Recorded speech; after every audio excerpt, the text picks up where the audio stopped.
सफ़ा नंबर 57 है, जिस्म और नफ्स। किताब का नाम और वो करेगा राइटर जैक वुडकॉक, जबकि इस प्रोजेक्ट के पाकिस्तान में डायरेक्टर हैं और प्रोड्यूसर हैं इमैनुअल असलम साहब। आवाज़ में शाहजाद शौकत। जिस्म और नफ्स मरकज़ की अंजील 7वां बाब है और 20वीं आयत से लेकर 23वीं आयत तक। फिर उसने कहा, जो कुछ आदमी में से निकलता है वही उसको नापाक करता है, क्योंकि अंदर से यानी आदमी के दिल से बुरे ख्याल निकलते हैं, हरामकारियाँ, चोरियाँ, खूनरेज़ियाँ, ज़नाकारियाँ, लालच, बदियाँ, मकर, शहवत परस्ती, बदनज़री, बदगोई, शेखी, बेवकूफ़ी, ये सब बुरी बातें अंदर से निकलकर आदमी को नापाक करती हैं। रूहानी अंदाज में लफ्ज़ जिस्म के इस्तेमाल करने वाली आयत को पढ़ते वक्त हमें मोहतात होने की ज़रूरत है कि इसको पानी के बदन के साथ उलझा न दें। गुनाह के हमारे जिस्म पर असर करते हुए जिस्म गुनाह का ज़रिया नहीं है, क्योंकि जैसे यीशु फरमाता है, हमारे तमाम बुरे ख्यालात और बुरी ख्वाहिशात हमारे जिस्मानी बदन की बजाय हमारे रूहानी दिल से आती हैं। आमीन।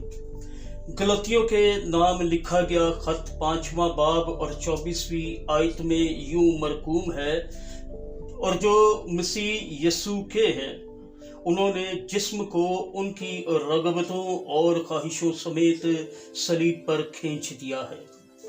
हमें जिस्म को सलीब पर खींचने का कहने से किताब मुक़द्दस एक बार फिर जिस्मानी फितरत को हमारे फ़ानी बदन से अलग करती है, क्योंकि खुदा नहीं चाहता कि हम अपनी बुरी रग़बतों और ख्वाहिशों से छुटकारा पाने की गरज से अपने बदनों को जिस्मानी तौर पर मसलूब करें। इसके बरअक्स किताब मुक़द्दस हमें अपनी जिस्मानी इंसानियत को मसलूब करने के लिए सलीब की ताकत का रूहानी तौर पर तजर्बा करने का कहती है। जिस्म की असल ये अगला जुज़ है, मत्ती की अंजील 13वां बाब 24वीं आयत से लेकर 30वीं आयत तक। उसने एक और तमसील उनके सामने पेश करके कहा कि आसमान की बादशाही उस आदमी की मानित है जिसने अपने खेत में अच्छा बीज बोया, मगर लोगों के सोते उसका दुश्मन आया और कईयों को में कड़वे दाने भी बो गया।